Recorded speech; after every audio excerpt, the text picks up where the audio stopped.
Dans cette ère dans laquelle la technologie nous envahit, êtes-vous prêt à vous mouiller les mains pour sortir de cette impasse? Si oui, alors bienvenue au monde de la prière.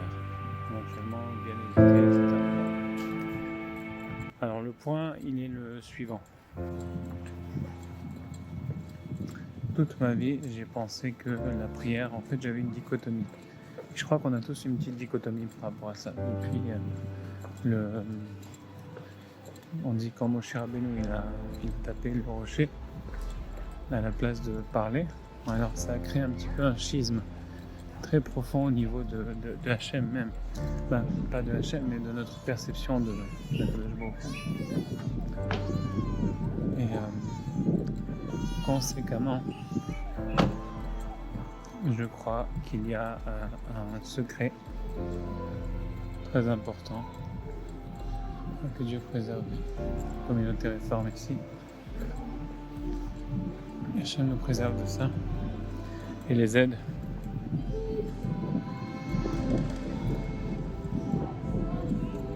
En tous les cas, ce que je voulais dire maintenant, si on essaie de ne pas se distraire, c'est que en fait, il y a des choses dans la vie qu'on veut atteindre. Que ce soit le sport, les muscles, que ce soit des connaissances, que ce soit de l'argent, de la parnassa, que ce soit la réussite dans l'éducation des enfants. Il y a toutes sortes de choses qu'on veut atteindre. Et en fait, il y a beaucoup de manières de les atteindre. Maintenant, les manières, il faut toujours les jouer avec des demi-notes. C'est comme quelqu'un sur un piano qui veut jouer, tu vois. Il ne faut pas qu'il tape les notes. Il faut qu'il mette les doigts comme ça, comme un pianiste, et qu'il sache jouer avec les notes. Non pas les taper, mais bien jouer avec. C'est ce qui va faire la différence entre un pianiste expert et quelqu'un qui fait une cacophonie. Parce que c'est comme si tu dis à un enfant de 3 ans de taper sur le piano, il va faire ce qu'on appelle des notes qui sont discordantes, qui va en quelque sorte casser les cordes du piano. Parce que même le piano, il fonctionne avec des cordes. Maintenant, il faut, quand on fait toutes ces choses-là, il ne faut pas les voir comme une finalité en soi. Le veau d'or, il était une avoda zara complexe qui a toujours aujourd'hui son ascendant avec le dôme du rocher, parce que le veau d'or, en fait, c'était énormément de technologie, spirituelle. Il y a énormément de force. Et la Kabbalah Maasite, ou bien la sorcellerie, ou bien la magie qu'ils utilisaient en Égypte, tout ça, c'est quand même de la technologie. C'est juste que c'est une différente sorte de technologie. Mais tout ce qui applique une méthodologie avec des principes qu'il faut suivre, c'est une science. Et qui dit science peut appeler ça aussi technologie. C'est juste dans un autre sens que ce qu'on a appliqué aujourd'hui. Voilà. Mais ça existait, et voilà. Et ça existe toujours. Simplement qu'aujourd'hui, la technologie, elle a pris un autre sens, ou bien plutôt que la sorcellerie, c'est devenu une sorcellerie technologique, mais ça provient avec les mêmes codes, les mêmes noms divins qu'on aurait dit à l'époque, ou les noms de démons. Aujourd'hui, on les écrit en code pour arriver à faire différents types d'illusions ou de fonctions. Mais ultimement, on en arrive à faire des dragons en fer. À l'époque, il y avait des dragons en chair ou autre chose. Bon, ça revient à peu près au même, mais c'est simplement différent. Et les choses que tous ces moyens que Dieu nous donne, le Zahav, en fait, il représente un horizon de possibilités, mais Zahav, c'est digne. Est-ce que tu vas t'obséder par rapport à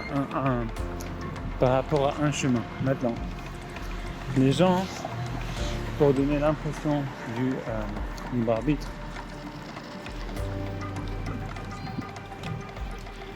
ils vont vénérer l'idole qui comprend toutes les autres. Pourquoi ils vont faire ça?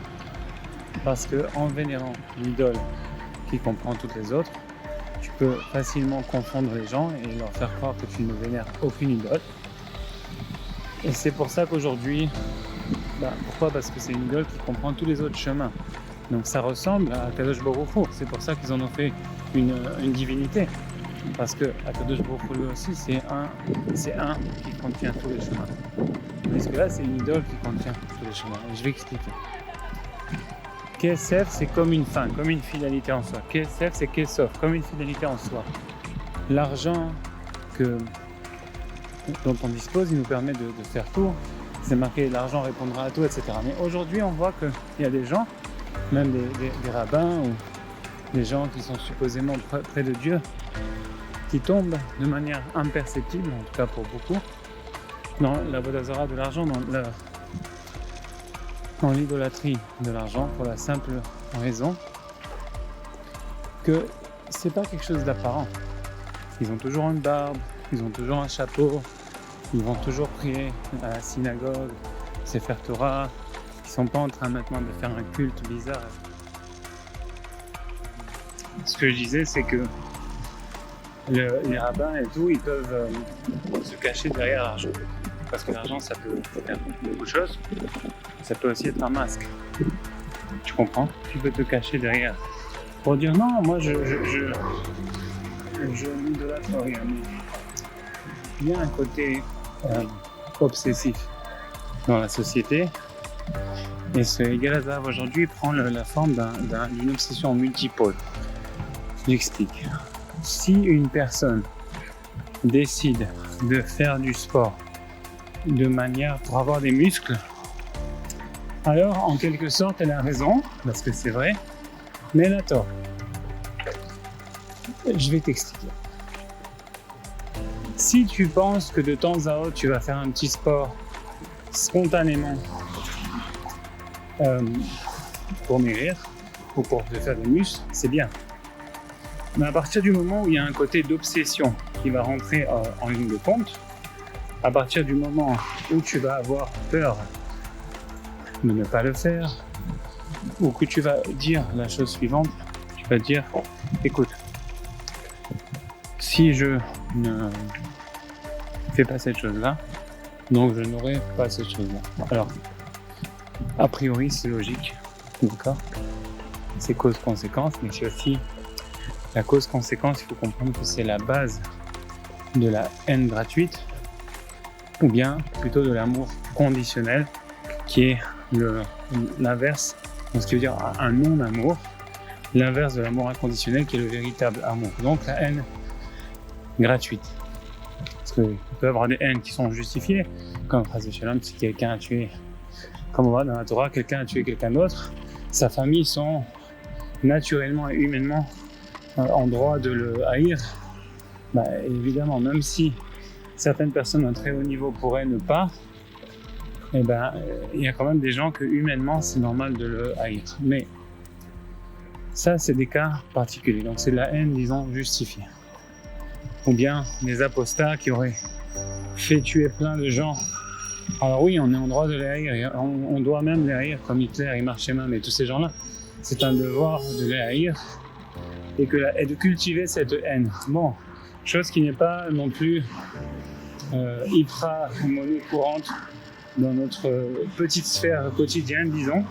C'est plus dans les grandes idées, dans l'histoire, dans le monde, mais dans les petites idées, dans notre vécu au quotidien, c'est présent, parce qu'il faut s'en souvenir, mais les interactions qu'on a ne sont pas particulièrement avec ça constamment. Voilà, c'est ce que je veux dire. Et par rapport à ça, en fait, on peut s'apercevoir que l'argent permet de cacher les vices qu'une personne peut avoir.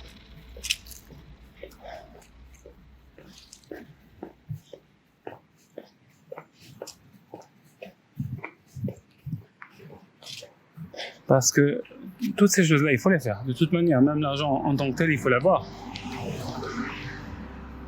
L'argent, par définition, c'est la chose commune que tout le monde doit avoir. À des degrés différents, d'une manière différente. Mais c'est quand même une nécessité de base pour tout le monde, parce que tu me diras, la nourriture, c'est pas valide pour tout le monde. Il y en a qui sont hospitalisés, qui prennent par intraveineuse. Il y en a qui mangent différentes choses. Il y en a qui ne font que boire. D'accord ? Après, il y a d'autres facteurs aussi, les muscles. C'est pas tout le monde qui a besoin de muscles. Après, il y a des hommes, il y a des femmes. Donc clairement, qui n'ont même pas la même physionomie birlal. Et il y a toutes sortes de finalités en fait qui vont faire que des gens qui n'ont pas d'enfants, des gens qui sont mariés, d'autres pas mariés, donc les besoins changent. Et conséquemment, on ne peut pas dire qu'il y a quelque chose de commun à tous les gens, d'accord? Par contre, ce qui peut être commun à tous les gens, c'est que tout le monde a un certain besoin, en tout cas, peut-être sauf 1/1000% qui vivent sur les montagnes sans argent, ou bien certaines communautés aztèques, ou des gens qui vivent dans des... Bon, c'est quand même une minorité infime du monde, et presque inexistante, mais pour la majorité des gens, et depuis des millénaires, et même plus, les gens ont franchement besoin d'argent, et c'est le seul besoin qui touche autant un malade que quelqu'un en santé. Finalement, c'est quelque chose qui s'apparente presque à Dieu, Chas v'Shalom, mais presque. On pourrait s'y tromper, parce que tout le monde a besoin d'argent, et aussi tout le monde a besoin de Dieu. Mais c'est plus caché, parce que Dieu, il t'aide pas aussi clairement ou visuellement qu'un billet de $100. Parfois bien plus. Dieu peut te sauver de choses, mais encore, les gens peuvent dire que c'est le hasard, ils peuvent dire des choses de ce genre. Par contre, un billet de 20 shekels ou de $20, il achète une pizza par exemple, ou il achète un sandwich, ou il achète de l'eau. Un billet de 1000, ça n'existe pas ici, mais bon, ça existe ailleurs. Un billet de 1000 va payer une facture d'électricité ou d'eau. Un billet de toutes sortes de choses va payer des choses définies. Donc en quelque sorte, avec l'argent, on sait à quoi s'attendre.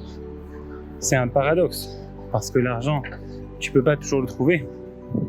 Mais dans la cause, on sait ce qui peut servir. Il peut aussi servir à des causes non calculées. Il peut aussi amener, comme il a dit le roi Salomon, Shlomo Amelech, Yesh Ra Cholat Hadashemesh, Kesef Shamur Levaalav Leraato. C'est-à-dire, il y a une maladie mauvaise sur le soleil que j'ai constatée, que j'ai vue et que j'ai comprise. Il y a de l'argent qui est gardé pour son propriétaire, pour son propre mal. Et bon, ça, à ce moment-là, c'est une cause non prévue. Mais maintenant, c'est presque toujours ce qui arrive. Comme c'est marqué, Baruch HaGever HaShariftar B'Hashem, ou bien c'est marqué Arur HaGever HaShariftar B'Adam.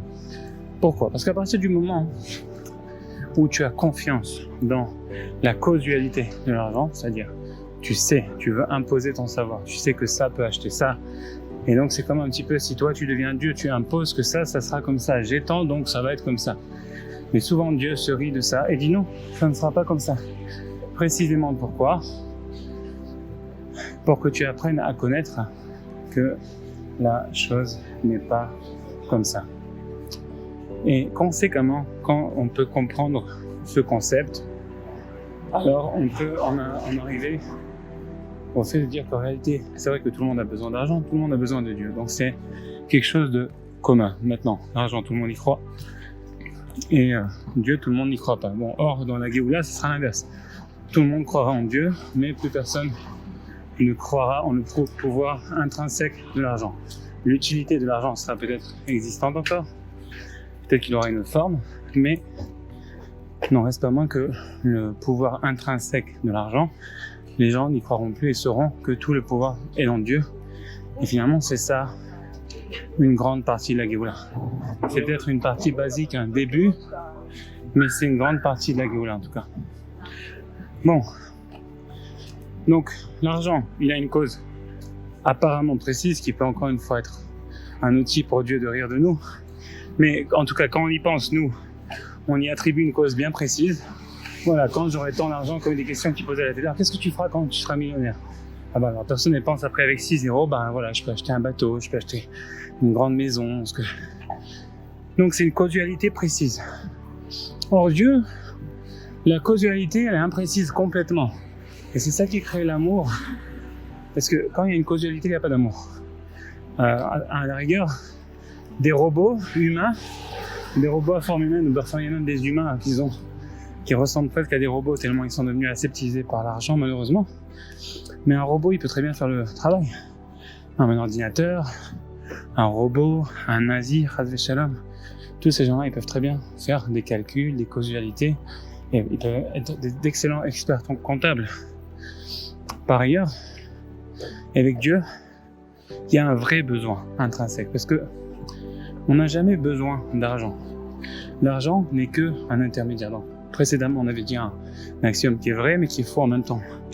C'est vrai que tout le monde a besoin d'argent, mais en réalité, comme le pouvoir intrinsèque, le roi, c'est marqué aussi ailleurs dans l'Écoute Moran, dans la Kabbale, l'argent, toute la parnassa vient du roi. Pourquoi ? Parce que c'est lui qui a le pouvoir intrinsèque, c'est ça le roi. Comme l'argent n'est qu'un servant pour le roi et qu'il n'a aucun pouvoir intrinsèque, il ne peut rien donner de lui-même. Et conséquemment, même si c'est vrai qu'on a besoin de l'argent, entre guillemets, mais personne n'a vraiment besoin d'argent, parce que personne ne mange de l'argent, à ce que je cherche. Si c'était vitaminé, au moins il y aurait une utilité, mais non, c'est pas vitaminé, donc personne ne mange d'argent. Personne ne fait des poids et haltères pour se muscler avec de l'argent. Personne ne bronze avec de l'argent. Personne n'achète des sentiments avec de l'argent. Ça peut aider dans certains cas, mais encore une fois, non, on n'achète pas des sentiments avec un billet. C'est pas très sexy, etc. quoi. On s'habille pas non plus avec de l'argent. J'ai jamais vu quelqu'un qui s'habille avec des billets de 200 ou un truc du genre, tu vois, ça n'existe pas. Donc en fait, on voit clairement que l'argent en lui-même ne sert à rien. C'est une avodazara, ou bien il y a un système commercial qui est important. Il y a aussi après le système de valeurs et de croyances qu'on y a associé. Ben, c'est complètement terrible, parce que c'est comme si on a donné l'argent, on a carrément créé une idole. On dit qu'à l'époque, ils étaient à un niveau de sorcellerie tellement élevé qu'ils avaient réussi à faire du veau d'or une entité qui parlait.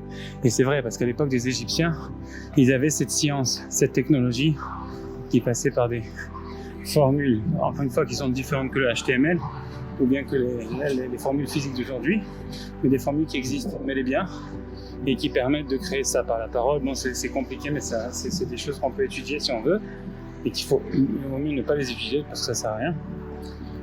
Encore si c'était à la mode, d'accord, mais là c'est même plus à la mode, bon, peu importe. Mais eux, ils connaissaient tout ça, parce qu'ils avaient baigné là-dedans. C'est comme nous, les iPhones, bon, eux, ils avaient baigné dans ce genre de sorcellerie, qui était la science de l'époque, ok ? On dit même qu'il y a des chiens qui gardaient l'Égypte, des chiens en feu, et c'est pas des métaphores, c'est vrai. Du moment qu'une personne voulait sortir de la frontière, il y avait comme un rayon laser, comme un Iron Dome, un satellite qui l'arrêtait. Donc c'est franchement spécial, mais bon. On dit que vraiment, ils avaient réussi à faire une idole qui parlait, et c'est vrai, elle parlait. Jusqu'à ce que les sages, au temps de la Gemara, ou un peu avant, ont arrêté le pouvoir des idoles en faisant une takana devant Hachem, parce qu'ils ont vu que les gens étaient complètement absorbés par ce Yetzara des idoles. S'ils n'avaient pas fait cette takana, et ils n'avaient pas arrêté ça, alors aujourd'hui on aurait vu des idoles qui parlent encore. Bon, quoi qu'avec les ordinateurs maintenant, peut-être que ça recommencera, je sais pas, mais bon. En tous les cas, une idole qui parle de manière magique, ça existait. Et pourquoi ? Parce qu'on dit que l'argent, il répond à toute chose. Donc même aujourd'hui, si c'est vraiment caché ce concept-là, en fait, cette idole, elle est toujours là. L'argent répond à d'autres choses.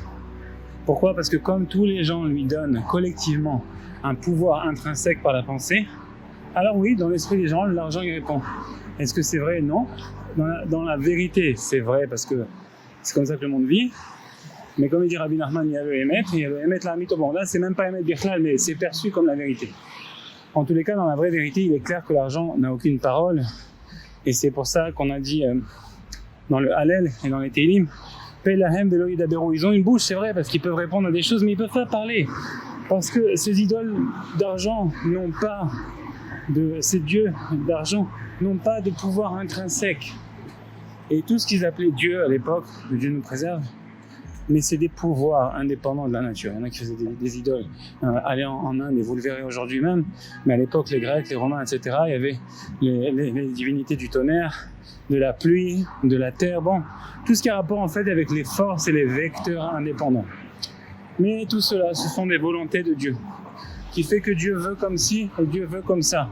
Parce que Ata, Adonai-Hu Elohim, ça veut dire que c'est lui, Dieu de Kevaske, c'est lui notre Dieu, le Dieu d'Israël, le Dieu de tout le monde d'ailleurs, le Dieu de la création. C'est lui le Dieu qui a le pouvoir de faire comme il le veut, parce que le pouvoir est chez lui. Alors, pourquoi je voulais mentionner tout ça ce soir? Je voulais mentionner tout ça avec le Hachem. Vraiment, c'est une grâce de Dieu parce que j'avais pas planifié Birklal. Mais Akadosh Baruch Hu, vraiment, il est gracieux. Tellement j'ai envie de pleurer, tellement je suis heureux de ces paroles. Et je dis pas ça comme ça. C'est vraiment par le mérite de Rabbi Nachman, de Rabbi Nachman. C'est lui que toutes ces paroles du monde, elles viennent à travers lui. Et ces belles paroles-là, elles sont venues à travers lui, de Hachem, que je puisse avoir le mérite de les publier pour mes enfants, ma famille, le monde, etc. Non. Bon, quoi qu'il en arrive, Bezrat Hachem, j'y ai tov. Et que ce soit Moutzlach, Bezrat Hachem, nana. Je dis ça pourquoi? Parce que vous voyez, ça témoigne d'une insécurité. Mais ça témoigne en même temps quand je dis ça que je remets ça dans les mains d'Hachem. L'insécurité est humaine, mais de remettre dans les mains d'Hachem, c'est ça qu'il faut faire. Et ultimement, parlant, donc la prière, on en revient à la prière, d'accord? On a établi que le pouvoir intrinsèque ne se retrouve que chez Dieu. Le problème, c'est que comme il est caché, les gens ne savent même pas vraiment qu'ils ont besoin. Et pourquoi il y en a qui savent en théorie qu'ils ont besoin, mais qu'ils ont même perdu espoir dans le besoin intrinsèque, disons? Eh bien, on peut répondre tout simplement à cette question que quand une personne ne voit pas avec ses dieux, ça demande de la foi, et c'est la raison pour laquelle Rabbi Nachman nous a enseigné qu'il faut absolument se renforcer dans la foi, parce qu'on voit qu'à partir du moment où est-ce qu'on ne voit pas, alors on arrête de croire. On croit à ce qu'on voit, ça c'est pas de la croyance, ça c'est simplement la logique humaine. Même un singe croit à ce qu'il voit. Donc, en quelque sorte, il y a ce concept de croire à ce qu'on voit, mais la vraie foi, c'est d'être capable de croire même quand on ne voit pas. Et en fait, on ne demande pas maintenant d'être des hurluberlus qui vont croire dans des charlatans ou dans des choses comme ça.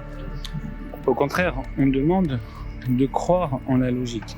Et ça aussi, ça vient répondre à une autre question. Parce que souvent, les gens se posent la question et disent, bon, comment on peut établir la foi?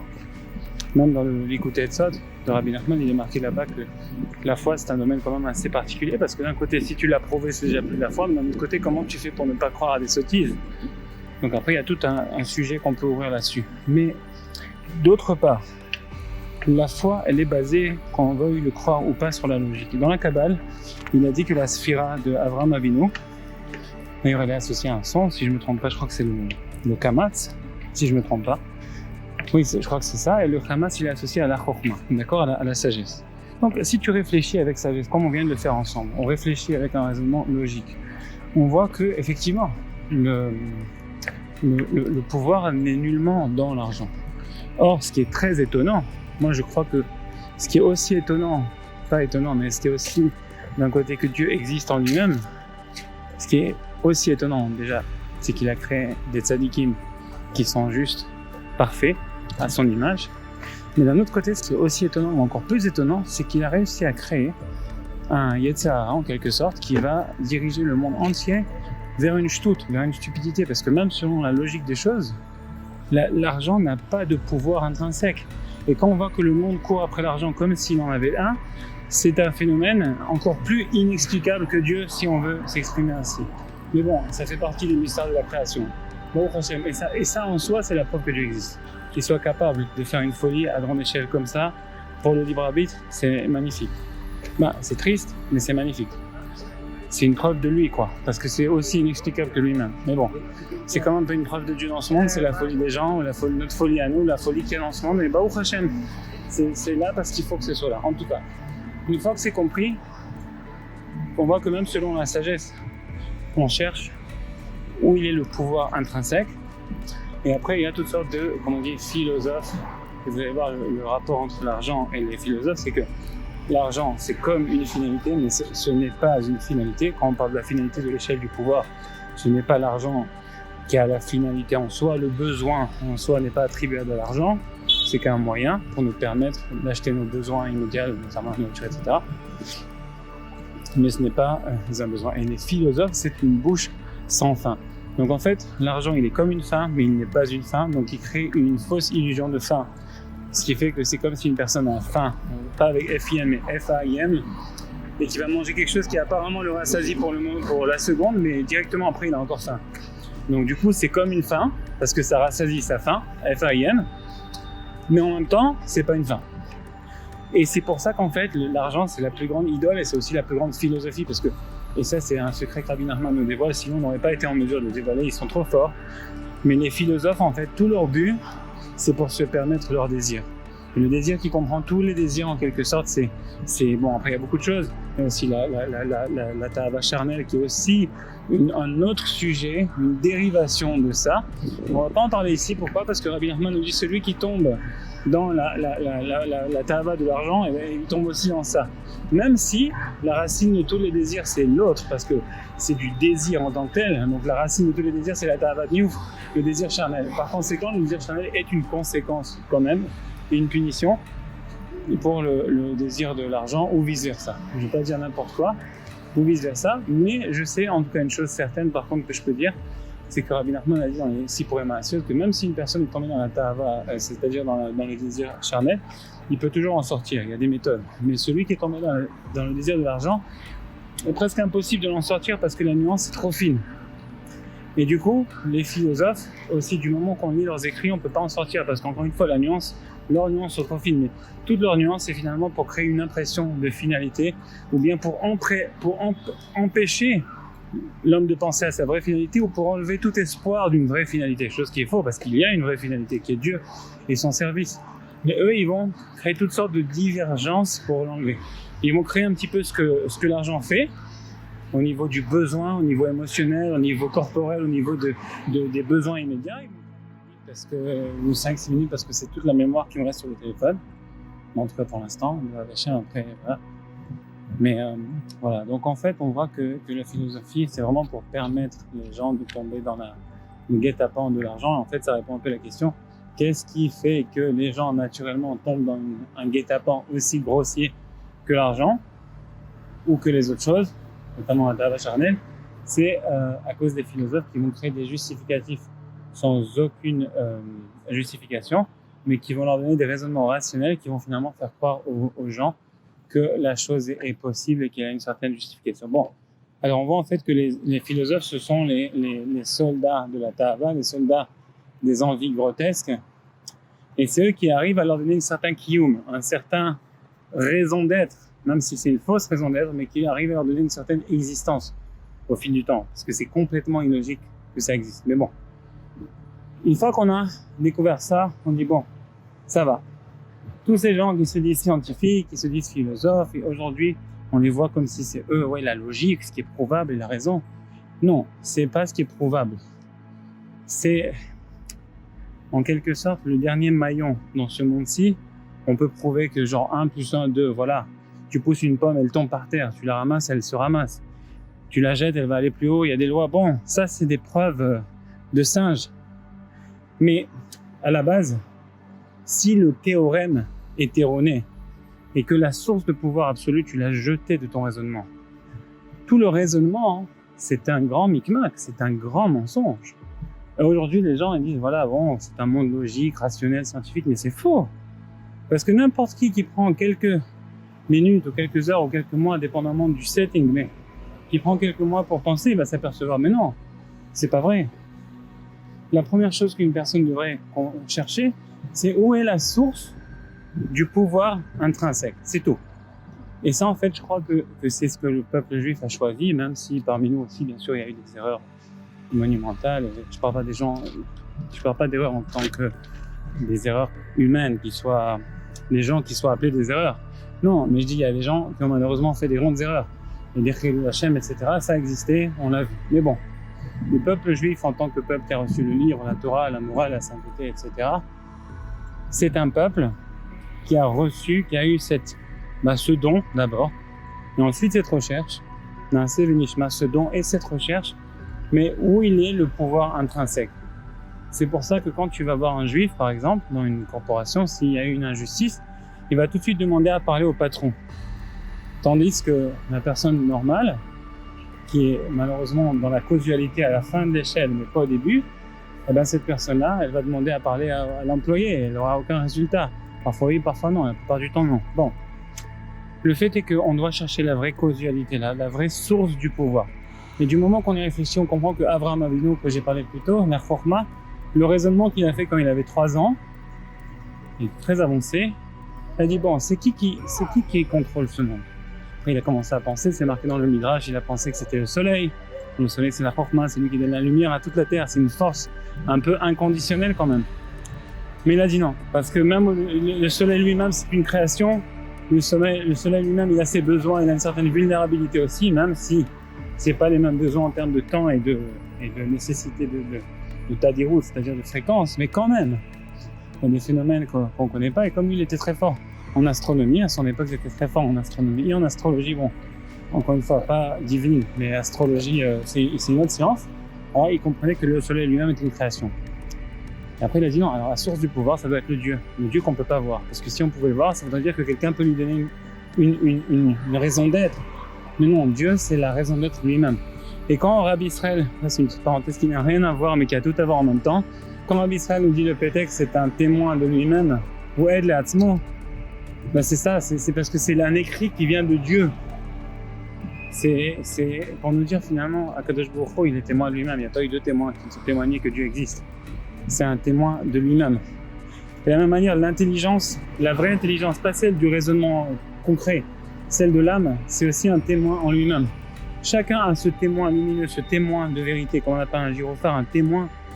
Chacun a ce témoin dans son âme qui peut lui permettre de voir la vérité. Dire, ok, une question, c'est quoi la source intrinsèque de pouvoir dans le monde?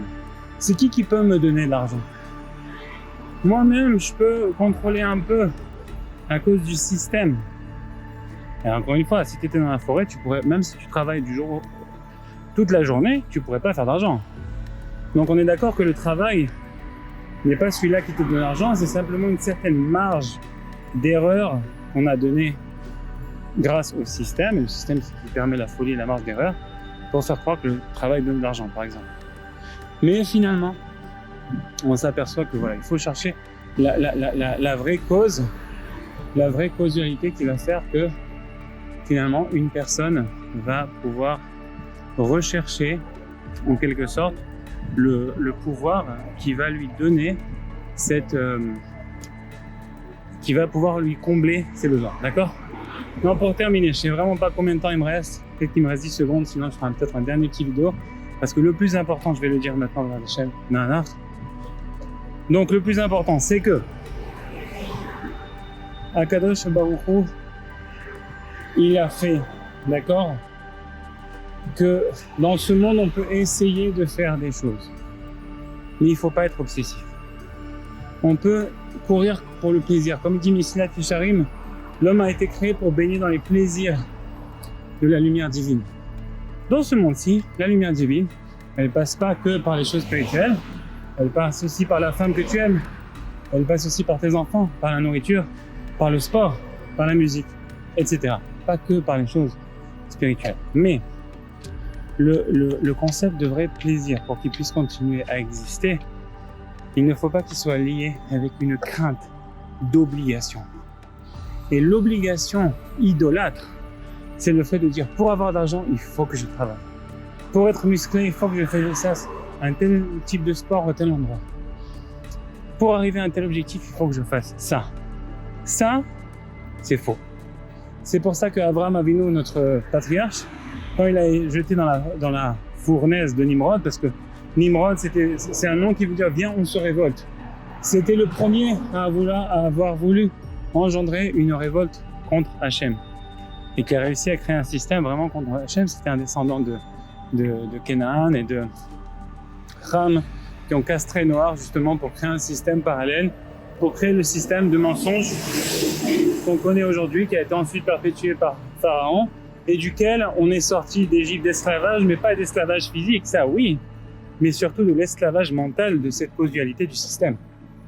Satoum, Pithom et Ramsès, c'est le système. Et aujourd'hui aussi, il y a ces pyramides qu'on construit et qui s'écroulent. Qu'on construise, qui s'écroulent, comme les deux tours. Qu'on construise et qui s'écroulent. C'était le cas avec Pithom et Ramsès. Mais bon, sans s'écarter, disons la chose comme ça. Et ça, c'était vraiment le chidouche que je voulais mentionner avec le Dachem. Comme le libre arbitre il est là, et surtout le libre arbitre, il peut aussi se traduire par un synonyme qui s'appelle amour. Comme l'amour de Dieu est là. On dit le libre arbitre, ça paraît un peu austère. Et c'est vrai, malgré tout. Mais comme l'amour de Dieu, il est là et il doit exister, c'est la chose la plus importante. C'est le kiff de Dieu dans ce monde, c'est le fait qu'on puisse l'aimer et que lui puisse nous aimer. Alors comme ça doit exister, Il n'y a pas de causalité qui puisse exister. Donc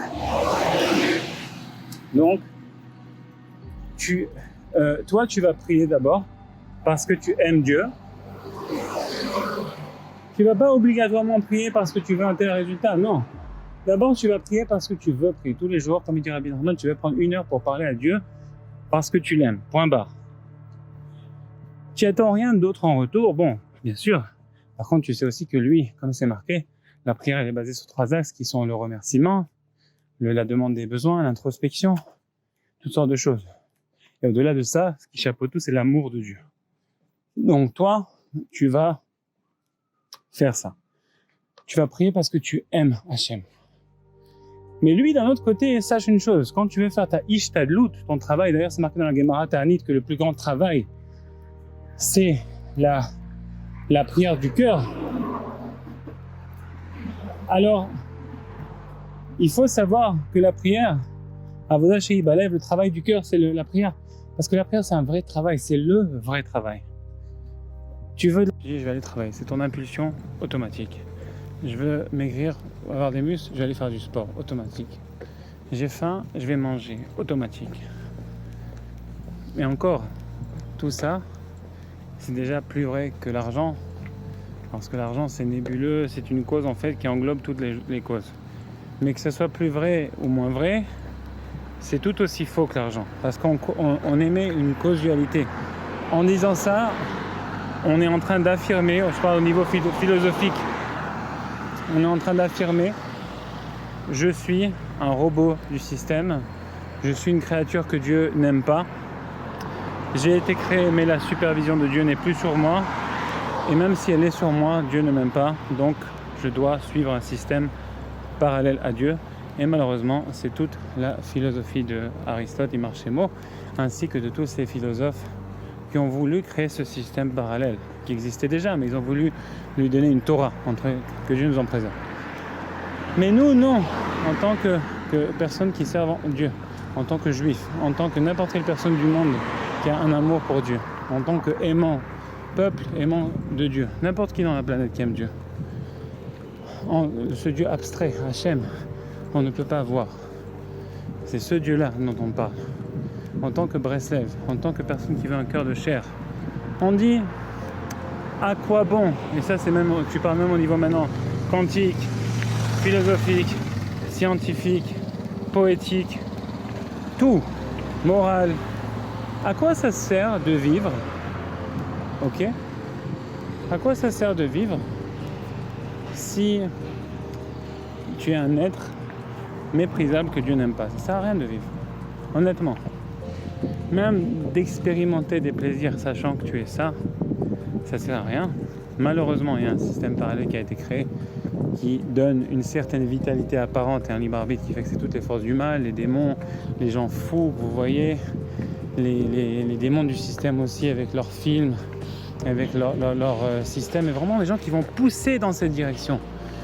Ils vont te casser comme des pimps, comme des gens qui font tomber des prostituées dans leur chemin. Ils vont les battre ou les violer ou leur faire du mal pour que finalement ils abandonnent d'elles-mêmes. C'est pour ça que ça c'est le contraire de la vérité. Comme dit Rabbi Nachman, sache qu'il n'y a aucun désespoir qui existe parce que c'est le contraire de la vérité. Donc, merci Hachem encore une fois qui met ces paroles dans ma bouche parce que c'est vraiment un cadeau. Donc je ne veux pas m'attribuer quoi que ce soit. Je suis juste heureux de pouvoir les dire, les vivre de première main et être un véhicule pour pouvoir les vivre. Baruch Hashem, comme une synthèse de plein de trucs. Mais il dit, le désespoir en fait c'est parce qu'on t'a cassé, on t'a fait croire que tu es effectivement un être insignifiant. Et conséquemment, tu as tout intérêt à rentrer dans le système parce que sinon qui va t'aider? Tu vas mourir.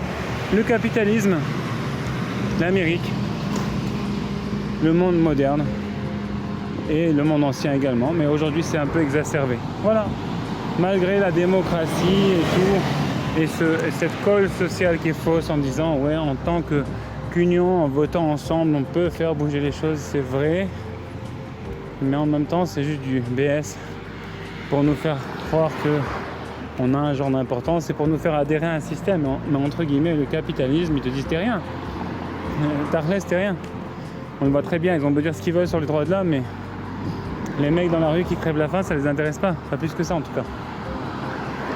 Et une fois qu'on a compris ça, alors, Baruch Hashem, on a compris beaucoup de choses par rapport au désespoir, par rapport à l'espoir. En fait, c'est quoi l'espoir? L'espoir, il est basé sur l'amour, il est basé sur l'attente, il est basé sur le désir. Comme il parle Rabbi Nachman infiniment, il parle beaucoup de kisofim, le désir qu'on a avec Dieu, la relation qu'on a avec Hachem. Et quand on arrive à percevoir cette chose-là, alors on dit waouh, finalement, déjà, même sans vouloir attendre rien en retour. Si j'ai été créé pour être une merde, je m'excuse du mot, mais c'est vrai, bah ça sert à rien que je vive. Mais si après j'ai réfléchi un minimum, parce que si je suis pas une merde, donc je peux réfléchir, donc déjà c'est un point positif. Donc déjà j'ai réfléchi au prochain, grâce à Dieu, je me suis rendu compte que non, finalement, je suis pas une merde. Pourquoi? Parce que bon, pour tout le raisonnement qu'on a dit, parce qu'il y a une source de pouvoir intrinsèque qui nous aime, gratuitement, qui nous a créé, c'est Dieu. Et Dieu, il veut nous faire du bien.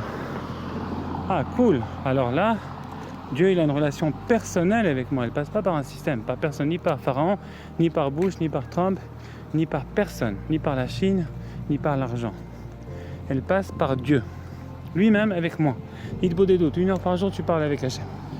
Et ça, les amis, c'est beau. Ça, c'est pourquoi on vit. Donc quand tu sors pour parler avec Hachem 1 heure par jour, c'est pas parce que tu veux quelque chose.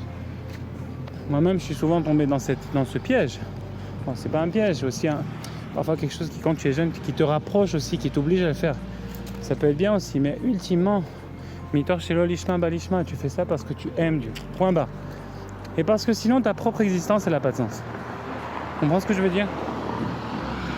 Et une fois que tu fais ça, après qu'on rentre, après, bien sûr, là, une fois qu'on a créé l'amour pur, qui ne dépend de rien dans les deux sens, d'Hachem vers nous, de Dieu vers nous et de nous vers Dieu, qu'on a compris qu'on coexiste uniquement par amour et qu'il n'y a pas une cause à ça, c'est juste comme ça, comme l'existence de Dieu, bah nous aussi maintenant, on existe et c'est ça que Rabbi Nachman nous dit, je crois, dans la Torah 50 ou 52, vous irez voir là-bas, 50, 51 ou 52, qui parle de la Hitbo des doutes et qui dit Mechouya va Metsiout. Et en fait, là, si je me souviens bien, il faut savoir qu'il n'y a rien qui oblige la création d'exister. Mais ce qui l'oblige vraiment d'exister, en fait, c'est le fait qu'on est là. Et si on vient voir, c'est le contraire, en fait. C'est pas que tu vas faire quelque chose parce que tu es obligé. C'est le fait que tu existes inconditionnellement, c'est ça qui va obliger la création à exister. C'est tout l'inverse. Et ça, c'est le fait en faisant la Hitbo des doutes, en ayant Mitrayev Benafsho. Et vous allez voir, c'est une Torah magnifique. Le Likutei Moharan a été traduit. Même sur YouTube, on l'a fait même en français. Et je sais pas si là-bas ça a été bien expliqué ou pas, si je l'ai bien expliqué ou pas, parce que je crois que je l'avais fait. Mais bon, peu importe, vous pourrez la trouver aussi en français. Dans la langue, dans l'anglais, ça a été aussi traduit en hébreu. Et j'espère que ça sortira dans d'autres langues. En tous les cas, voilà. Maintenant, pour répondre à la question originelle, donc finalement, la prière, on a déjà expliqué qu'elle a un besoin d'être intrinsèque sans même parler des besoins. Aussi pour dire merci à Hachem et tout, mais aussi juste pour exister avec Dieu, juste parce que c'est ça notre raison d'être, point barre. Mais mis à part ça, maintenant tu vas parler à un niveau un peu plus bas, tu veux atteindre quelque chose. Ben écoute, ne pense pas que tu peux l'atteindre. Ne t'illusionne jamais de penser que tu peux l'atteindre par quoi que ce soit. Ça paraît comme du désespoir, ça paraît comme un nihiliste, mais non, au contraire. C'est ça qui nous donne le vrai pouvoir. En effet, j'ai effacé tous les fichiers qu'il y avait dans mon téléphone en trop. Là, c'est la dernière vidéo. Bezrat Hashem, elle va faire à peu près 5 minutes. Et c'est tout. Bon, après, je l'ai dit, je ferai une seule vidéo. On verra. Mais en tout cas, le point est que la prière, dans le niveau le plus haut, on en a parlé, ça c'est un peu la ira Taromemout, la ira qui dit ce que je crains vraiment, c'est que d'abord je crains rien. Parce que si personne, et ça il faut en parler aussi, si personne n'a le pouvoir, je n'ai pas à craindre personne. Et ça c'est quelque chose qui est théorique mais qui est vrai. Quand tu marches chez toi, dans la rue, le matin, tu as un stress, tu as quelqu'un qui t'a foutu le stress ou l'angoisse ou une facture ou ce que tu veux, ne te mets pas de stress, Coco. Parce que personne n'a le pouvoir de te faire du mal. C'est marqué dans la Gemara, Rosh Hashanah, mais c'est vrai. On a vu ensemble, on a étudié. Maintenant, l'université à ma gauche, mais là, on fait la vraie université ensemble. Ça, c'est la base de toutes les sciences. Reshit Chochma Yirat Hashem. Personne n'y peut te faire du mal. Avram, il n'a pas eu peur. Il a dit, ok, jette-moi dans la fournaise. Celui qui contrôle le vrai pouvoir du feu, c'est Hashem, c'est pas toi, Nimrod. Et pour faire le point avec ce qu'on avait parlé avant, il faut que je commence des idées, je les finis pas, donc c'est bien qu'après au moins Hachem nous les rappelle. Mais voilà quoi. Donc, il a dit jette-moi dans la fournaise, c'est bon, le pouvoir il est pas chez toi. Et après, il a jeté, il est pas mort, les anges l'ont protégé. Il était en parfaite santé, il jouait aux cartes avec eux, je sais pas, non pas aux cartes, mais il jouait avec eux. Et après, il a dit ah, ok, là, tu m'as impressionné, il lui a fait des cadeaux et tout, il a dit ok, maintenant laisse, pas de problème, je te redonne la vie, pas de souci. Mais ça, c'est une chose. Mais bon, pour terminer, on va dire que la crainte, déjà, t'as pas de crainte, d'accord, d'avoir rien que de Dieu. Et la crainte que tu dois avoir, c'est Hirat HaRomemut, c'est-à-dire la crainte sublime de dire, écoute, comme maintenant il y a eu un viol en Israël, et après il y a beaucoup de gens qui se posent la question sur la conscience sociale de la fabrique morale des gens, etc. Bon, les gens ont quand même bien réagi, bon, Hachem, mais il se pose la question comment c'est possible qu'aucun témoin n'a rien fait, donc ça remet en question la morale communautaire, etc. Mais non, le point est le suivant. Oh mince. Hachem, de quoi on parlait? Fini. Ouais, donc là en fait, c'est ça, la prière. Bah, toi tu te remets en question, tu te dis écoute, si je suis pas là pour avoir une vie, d'abord c'est quoi la vie? Arrêtez avec les conneries, la philosophie et tout. Qu'est-ce que nos sages ils nous disent? Autant Shlomo Ameler, Rada et Rabbi Nachman, Ahava Batanugim, le plus haut niveau de foi, c'est de pouvoir servir Dieu dans les kiffs, si je veux le vulgariser. C'est vrai pourtant. Même chose, Shlomo Ameler, Rabbi Nachman, le Messilat Yesharim, Rabbi Chaim Moshe Luzzatto, etc. Le but de ce monde, c'est de servir Hachem dans les kiffs. Et une fois que tu as compris ça c'est seulement ta émouna, ta foi en Dieu, elle est parfaite. Le fait ou que tu sais exactement, finalement, c'est quoi la émouna? C'est la foi, mais c'est aussi de l'intellect. C'est de savoir exactement où est-ce qu'elle est la foi, où est-ce qu'il est le pouvoir. Et il est chez Dieu. Hachem, Roi Elohim, c'est ce que Shmuel a dit devant tous les faux prophètes. Et il a réussi à les vaincre ainsi sur le mont Carmel à Haïfa. Il y a un endroit où c'est marqué Haïfa et Fatmine, mais c'est une autre histoire. En tout cas, il y a beaucoup d'Avodah Zarah là-bas, on ne le parle pas ici. Eliyahu Hanavi était là-bas, Tzaddik nous a compris. Mais bon, la Kina d'Hachem, comme Pinchas. Mais bon, ce qu'on veut dire par là, c'est que, et même Rabbi Nachman il est parti là-bas, à côté de la mer Eliyahu et toutes sortes de choses. Mais bon, ce qu'on veut dire ici par là, c'est finalement que la prière, tu l'as fait parce que c'est ça, c'est ta raison d'être. Voilà, chers amis, je termine la dernière partie de ce vidéo, donc, avec le Hachem sur ce Facebook Live. La raison est simple, hein, c'est que là, ce faisant, c'est enregistré sur le cloud, a priori j'espère en tout cas, et voilà, et c'est bien, parce que du coup ça me permet de, même si j'ai aucune mémoire sur mon téléphone, ça me permet d'enregistrer. Donc tu vois un peu là, je suis arrivé devant un truc qui vient un peu paraphraser ou confirmer toutes ces vidéos qu'on a fait avant, parce que là je suis arrivé, je vois mon téléphone 128 Go sur 128 Go, il n'y a plus rien que je peux effacer. Il y a plein de trucs de Torah, il y a même ces vidéos là que j'ai enregistrées qui sont en train de se back-up, donc je peux pas les effacer. Et qu'est-ce que je fais? Après j'ai dit bon, c'est pas possible, c'est sûr qu'il y a, et le désir il fait que voilà, Baruch Hashem, Hashem il t'ouvre les portes, et là il y a une manière d'enregistrer la vidéo que je pourrais la récupérer après, et malgré tout, et ben voilà, malgré tout, j'ai pas de mémoire. Donc c'est un truc de ouf, quoi. Comme quand même, quand parfois t'as pas d'espace, j'ai pas dit, faut enregistrer, il me faut de l'espace. Et à la fin, j'ai dit non, Hachem, c'est toi. Et maintenant, bah, Hachem, même sans espace, on peut enregistrer. T'imagines? Voilà quoi. Donc à la fin de la journée, le but avant j'avais la crainte, je me dis ouais, il faut que je me dépêche. Pourquoi? Parce que la vidéo elle va s'arrêter, mais c'est pas Ben Chorin à 100%, ça c'est pas genre t'es un homme libre. Mais là ça va, Roshi, tu vois, tu peux faire le live autant que tu veux, même 20 minutes, 30 minutes, ça va aller. Bon, je veux pas vous saouler, je vais pas le faire aussi longtemps, pas vous saouler, mais dans le sens je veux pas faire ça trop lourd. Mais bon, Bezrat Hashem, ça ira quoi. En tout cas, le but de toute cette vidéo qu'on a fait ensemble, cette vidéo, dépendamment comment vous la verrez, c'est de réaliser que la prière, elle a d'abord la raison d'être qui fait que tu existes. Parce que pour être un servant d'Hachem, pour être un amoureux de Dieu, et finalement même d'une manière moins poétique, mais tout simplement pour être lié à la source du pouvoir, tu vis pour être en contact avec le manager, quoi. Tu vis pas pour être en contact avec autre chose. Non, tu vis pour être en contact avec le manager, tu vois. Donc ça c'est de 1. Et de 2, d'accord, quand tu vas, ça c'est la hirat à Romémout, c'est que tu crains de ne plus avoir d'existence parce que tu sais que ta seule existence c'est d'être lié à Dieu. Tu comprends? Là je l'ai verbalisé, c'est court mais c'est beau, d'accord? Ça veut tout dire.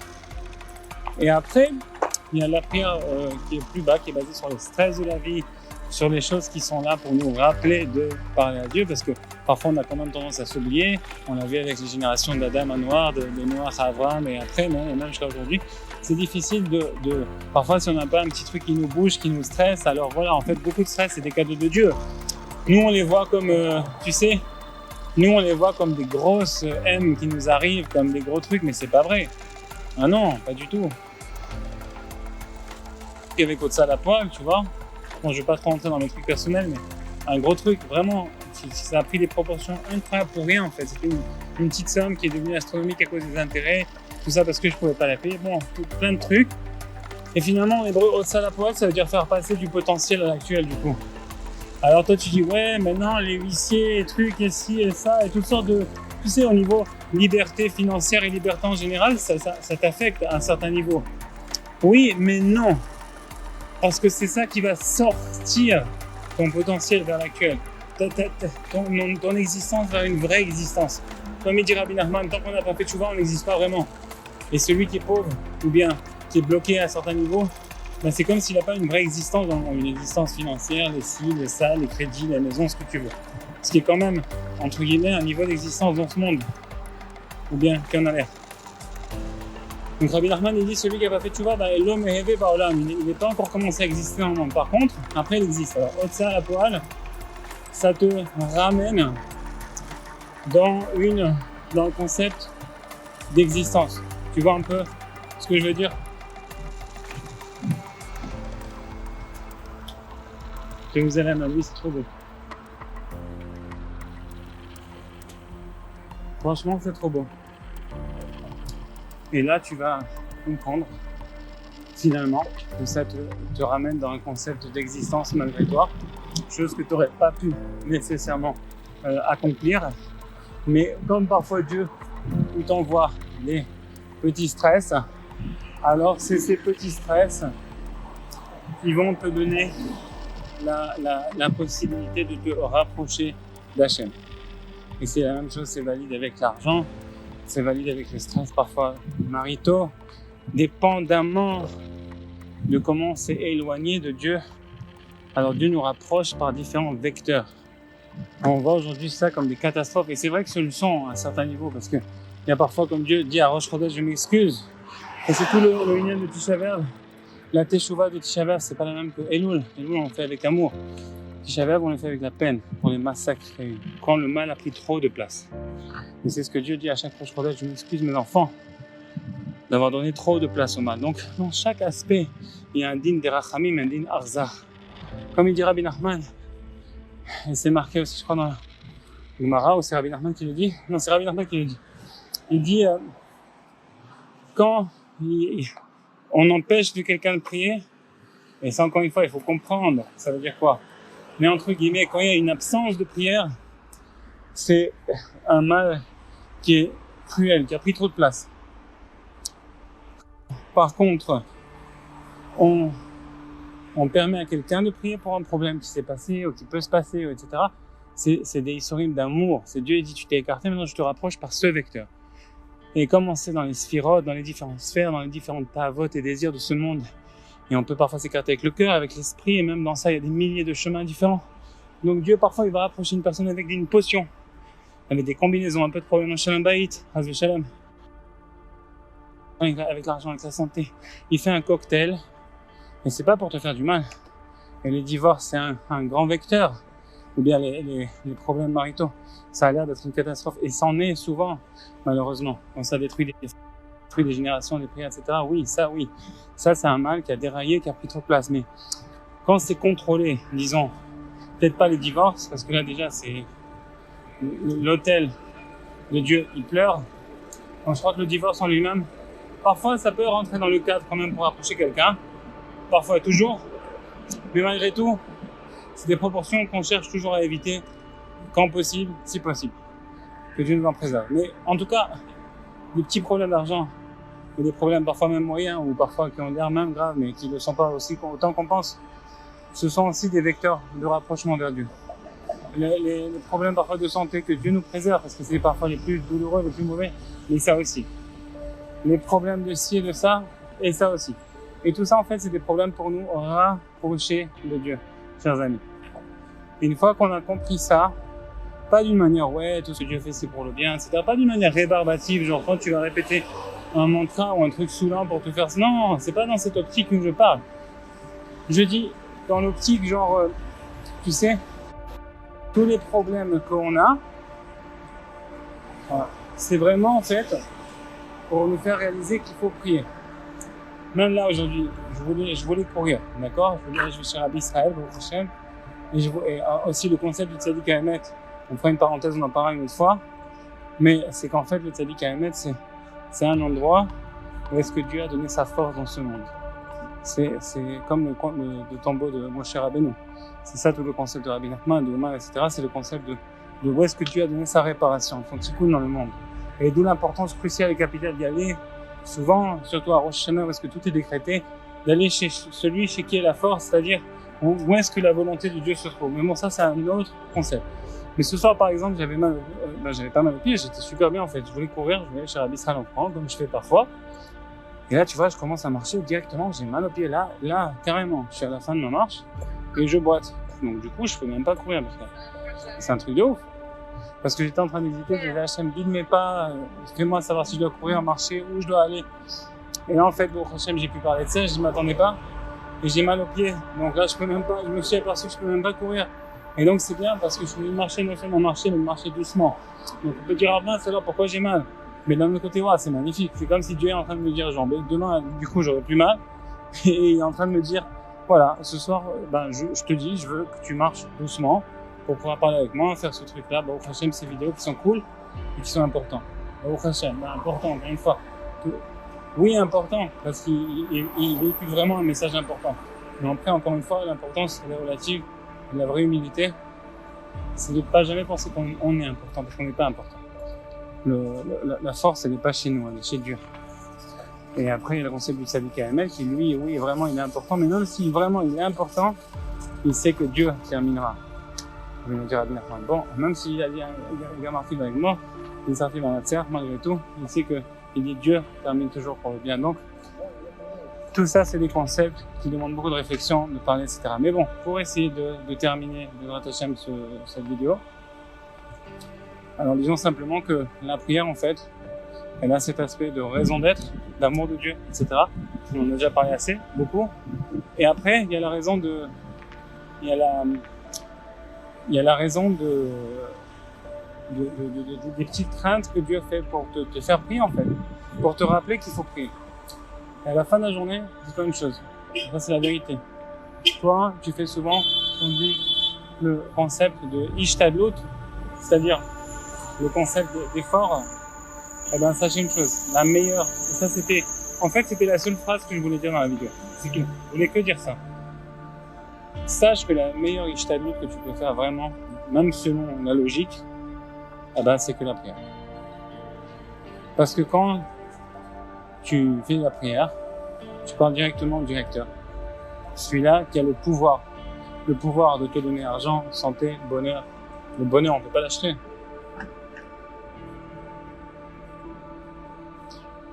Argent, santé, bonheur, etc. Tu vois. Et ça, c'est le pouvoir de Hachem, quoi. Alors, quand on prie, on pense qu'on perd du temps, on pense que c'est facultatif, parce qu'on n'en connaît pas le résultat, et c'est ça aussi que je voulais dire. C'est vrai. Ok.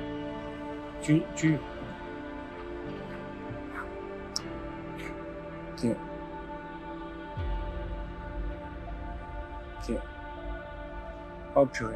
Bon, ben, apparemment, je crois que ça continue quand même. Eh ben, ce que je veux dire, c'est que c'est facultatif. Ça veut dire qu'on ne connaît pas le résultat de la prière. Mais c'est pas parce que tu connais pas le résultat, encore une fois, ça vient réparer la tava de l'argent. Et ça vient réparer le désir et les fausses croyances et tout ce qu'on veut. Tu penses que l'argent il peut acheter tant, que cette action elle peut faire ça. Tu vas avoir une assurance, un bitachon finalement, dans quelque chose dont le pouvoir n'est pas dans cette chose. Donc c'est faux. Vaut mieux que tu mettes ton espoir dans Dieu. Tu dis Dieu, maintenant je fais le maximum de ma ishtadlut, de mon effort, je prie. Le résultat n'est pas dans mes mains. Peut-être que tu veux que j'ai ces choses. Et si oui, la prière, il faut savoir que c'est la chose qui t'aura le plus rapproché de ces choses que tu vas avoir. Dans ta chaîne.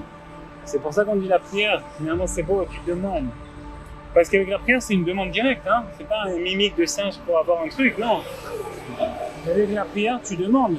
Tu dis Hachem, donne-moi. Et conséquemment, c'est une demande directe. Donc, conséquemment, tu vas directement en source du pouvoir et tu lui fais ce qu'on appelle aussi une action directe. Tu lui demandes, pas plus direct que ça. Et quand tu lui demandes et tu parles. Voilà, les amis. Alors, Baruch Hashem, hein.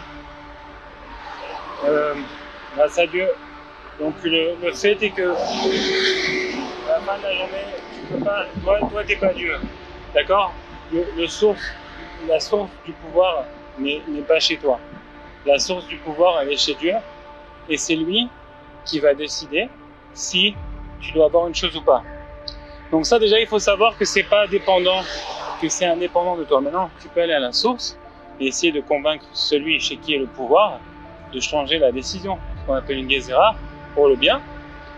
Et à ce moment-là, déjà, en termes de logique, c'est la seule chose que tu puisses faire. Parce que si quelque chose a été décrit par le roi, par la police, par ci, par là, je donne un exemple de pouvoir local, à moins d'aller chez le juge ou chez le chef de police ou chez le roi lui-même, tu ne peux pas changer ce qui a été déclaré parce qu'il y a beaucoup de shlichim qui peuvent faire la volonté de Dieu. Beaucoup d'envoyés peuvent faire la volonté de Dieu. Pas autre chose. Donc conséquemment, tu n'as pas vraiment de choix de toute manière. Mais mis à part le fait que tu n'as pas vraiment de choix, tu as aussi une demande directe et tu t'adresses directement à la plus haute source du pouvoir. Et en faisant ça, mis à part tout le côté amoureux qui est ta raison d'être, mais après qu'on rentre dans l'utilitaire, c'est ton seul chemin en fait. Et après, tu dis, écoute, tu peux aller travailler, mais même si la cause du travail et du salaire elle a l'air définie, c'est la chose la moins définie. Parce que dans l'ultime pouvoir, l'argent est un pouvoir. La parnassa, ultimement, c'est un pouvoir. La parnassa, ce n'est pas, comme dirait, la parnassa, ce n'est pas une somme d'argent. Ça, c'est le Egel Hazav, cette somme d'argent. Là, c'est le Ainara, on dit que c'est sous l'œil, c'est ce qu'on peut voir. Mais le pouvoir que Dieu t'a décrété, un pouvoir de bonheur, un pouvoir de santé, un pouvoir d'action, un pouvoir d'achat, un pouvoir de vie, ce pouvoir, c'est ça la vraie parnassa, pas la hashirut, pas la richesse, ça c'est la vraie parnassa. Et ça, c'est ta vitalité, et ça c'est le pouvoir que Dieu a décrété. Donc il est vrai, peut-être que parfois, tu vas vouloir toi-même contourner Dieu. Tu vas dire, bon, maintenant moi je sais que Dieu c'est incertain, hein, donc voilà. Mais, mais, tu vas dire ça dans ton Yetzirah, mais le travail il est certain. Non, je vais faire ça, et moi je vais faire 10 000 shekels. Ok, tu vas travailler autant d'heures et tout, mais le pouvoir, là je m'excuse, je ne vais pas le dire, mais je vais le dire quand même, abruti, le pouvoir, il est chez qui? Il est chez Dieu, pas chez ton argent. Et conséquemment, s'il veut que ta machine à laver se casse, s'il veut... il y en a qui ont même divorcé, qui ont perdu des millions en divorçant. S'il veut qu'il y ait un dégât sans assurance, une voiture volée sans assurance, ou bien parfois même avec assurance, mais tu dois avancer l'argent et tu ne l'as pas, et ça te met dans la chenoute, c'est des milliards de cas. Là on parle de l'argent, mais après tout est valide pour tout. Même pour le sport, même pour tout. Qui te garantit la bonne vie? L'argent? Non. Bitachon, qui te garantit? Qui te garantit la bonne santé? Ta course? Non. Qui te garantit ta bonne santé? aussi, ta bonne nutrition, en partie, parce que c'est un contrôle de soi, parce que c'est une volonté de vivre, mais pas que. Le fait d'aller travailler, ça montre à Dieu, il y a une Torah dans l'Écoutez qui parle de ça, tu dis à Hachem, oh, grande est ta grandeur, parce que tu payes l'homme selon ses actes. Parce que même ça, c'est complètement illogique dans la relation d'amour qu'on a avec Dieu, d'être payé selon ses actes. Mais malgré tout, ça permet au monde d'avoir une contraction des lumières, etc. Ça crée une recherche et ça peut permettre une relation de recherche d'amour, mais d'élanguissement, un éloignement. Mais ça aussi, c'est un miracle. C'est pour ça qu'il dit c'est un truc de ouf. C'est comme un système qui va contre ton système, mais bon, peu importe. Mais ultimement parlant, à Chesed, pourquoi? Parce qu'Hachem, tu es gracieux, tu attends qu'une personne réalise c'est quoi le vrai système, pas le faux. Tu dis bon, est-ce que tu payes un homme selon ses actions? Mais ultimement, tu réalises qu'il y a un écoute à tout va. C'est ça qu'on veut. Quand tu manges, tu veux te nourrir, donc tu veux vivre. Quand tu manges bien, tu montres encore plus que tu veux être barré en santé, pour probablement servir Dieu mieux, pour vivre mieux ta vie. Et d'une manière semi-révélée en tous les cas, certainement une preuve que tu veux servir Dieu. Au caché même, mais quand même, c'est déjà bien. En tout cas, ça a l'air positif. Après, si on en fait une obsession et une idole, ça peut devenir ça, même la cause de notre chute. Et si c'est pas pour Dieu, en fait, c'est marqué dans Ibé Anachal, dans l'Écoutez Moral, même se rapprocher du juste, du tzaddik, qui est la chose la plus directe qu'on puisse faire pour se rapprocher d'Hachem, mis à part la prière. Si on ne le fait pas pour Hachem, par l'amour de Dieu, on le fait parce qu'on veut du kavod ou une renommée, etc. Alors, à ce moment-là, ça ne nous rapprochera pas d'Hachem. Mais si on le fait pour Akadosh Baruch Hu, alors chaque petite chose qu'on fait, bien sûr, évidemment, d'aller chez le tzaddik, évidemment, de prier, il faut des doutes, mais aussi même de manger un borékas, avec la volonté d'aimer Dieu et de vivre, elle est tellement magnifique, c'est pour ça que c'est marqué. Celui qui peut manger en aimant Hachem à ce moment-là, et c'est marqué en hébreu une formulation très belle, Lehov et atzmo im Hachem idbar, de s'aimer avec Hachem à ce moment-là, et c'est très très beau, méditez là-dessus.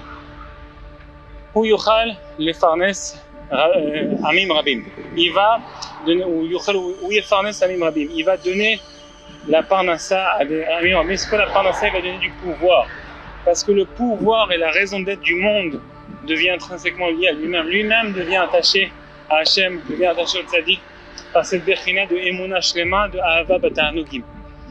Et ça, les amis, c'est magnifique. En fait, Baruch Hashem, c'est aussi dédié à ma femme et à son bien-être, parce que tout le... Et Claudia, chérie, je sais que hier tu as écouté un audio que je t'ai envoyé d'1 heure, qui avait rapport avec autre chose, mais là je suis confiant que tu auras écouté ça aussi, même si c'est pas parfaitement filmé et le son n'est pas parfaitement bon. Mais en tout cas, c'est pour toi que j'ai fait ça aussi. Indirectement, Mina Shamayim, vraiment c'est pour toi, parce que tu es ma Bat Malka, tu es ma princesse, et aussi parce que ça fait suite à toutes les paroles qu'on a discutées ensemble, ça fait suite vraiment à toute notre recherche commune. Bien, comme ça, Alex, si je publie la vidéo bien d'air, je vais probablement enlever ce Keta, probablement. Mais quoi qu'il arrive, c'est aussi pour toi. Donc ça, je te dis juste entre nous. Et là, je retourne pour le discours plus général, quoi. Le discours plus général, c'est que, voilà, chers amis, c'est que on comprend finalement qu'il faut chercher la potentialité. Toutes les choses ne sont que des carapaces, que des couleurs pour la potentialité. La potentialité de Dieu s'exprime par plusieurs merveilles. Elle s'exprime par la nourriture, par les arbres, par la verdure, par l'air, par la mer, par la terre, par le potentiel du tonnerre.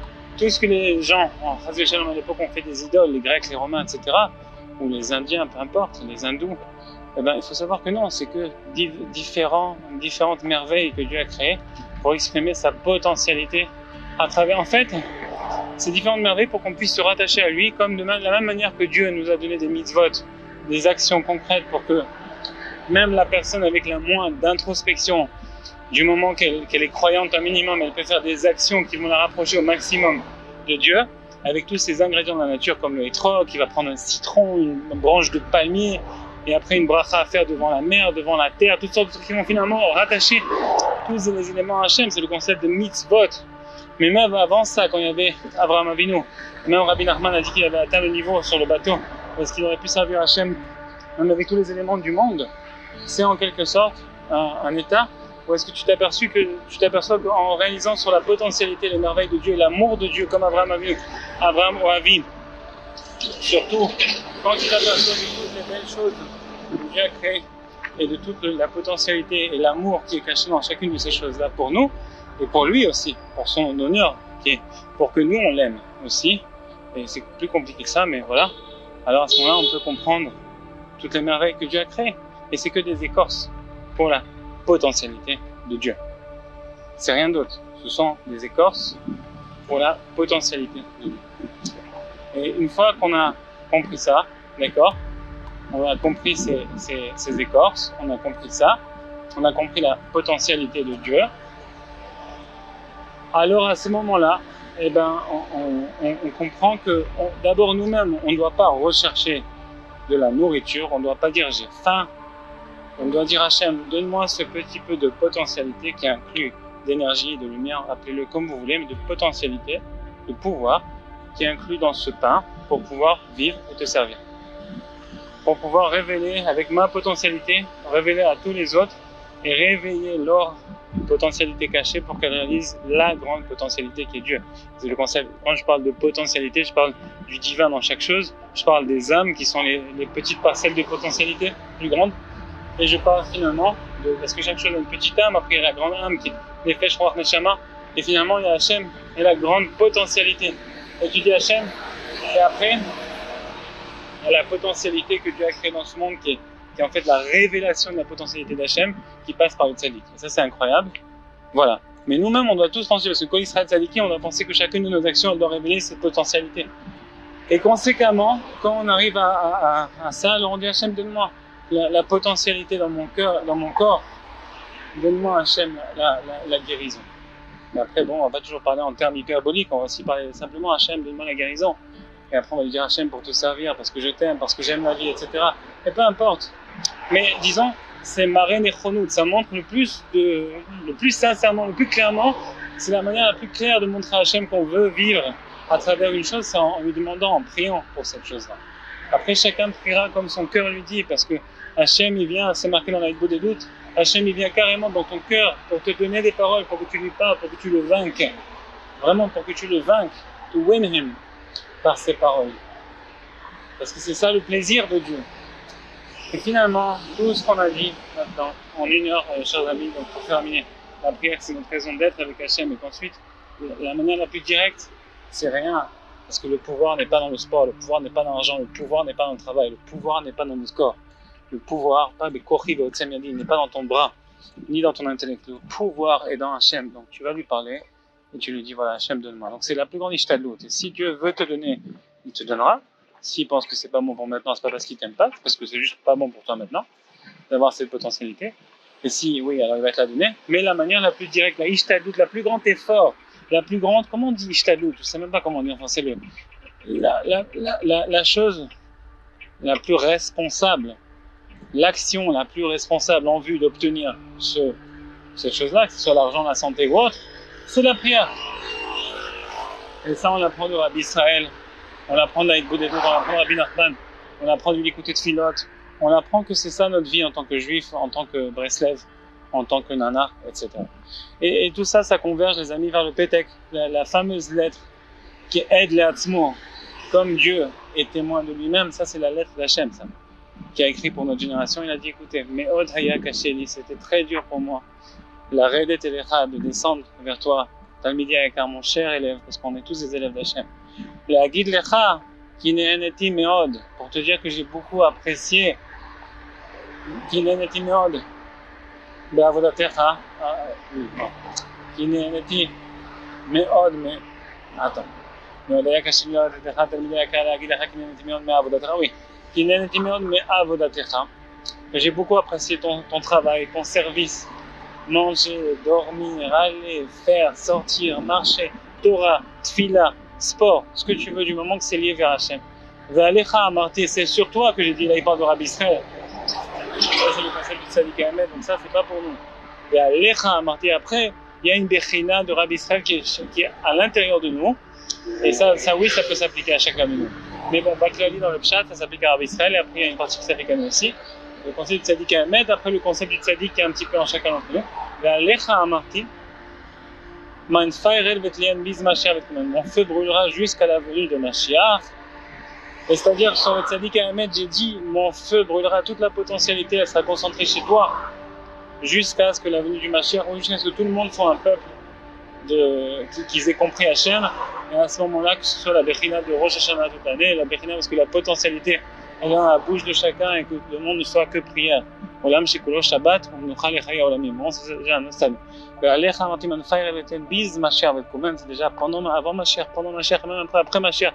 Ou est-ce que toute la potentialité sera chez Mashiach, donc chez celui qui a reçu cette lettre, El Le'atzmo, de la potentialité d'Hachem. Et là, je fais des pirouchis, mais je ne peux pas m'en empêcher. C'est par amour d'Hachem, mais bien sûr, après, il y a le prétexte simplement. Il dit, ça a été très difficile de descendre vers toi, mon cher élève, pour te dire que j'ai beaucoup apprécié ton travail, et c'est sur toi que j'ai dit, mon feu brûlera jusqu'à la venue de Mashiach. Chazak ve'ematz ba'avodatecha. Renforce-toi et persévère, ne désespère pas. Sache que je t'aime, je suis avec toi en relation directe. Et je vais t'aider, je vais te renforcer, je vais te calmer, je vais te consoler, je vais te donner tout ce que tu as besoin pour servir Dieu. Comme c'est marqué le Baal Tfila. Il donne à celui-là qui a besoin des chaussures en or, tiens, prends des vêtements en or. Celui-là, il a besoin des chaussures trouées, prends des vêtements troués. Chacun selon la potentialité qu'il a besoin pour servir Dieu. Voilà, c'est ce que je vais te donner. Toi, juste renforce-toi, nanar, la vie est belle. N'aie peur de personne, d'aucun employeur, d'aucun client, d'aucune chose qui puisse t'effrayer. Parce que ça, c'est la galoute, c'est le caca. C'est la saleté. C'est pas des belles choses, c'est pas Hachem, ça. Après,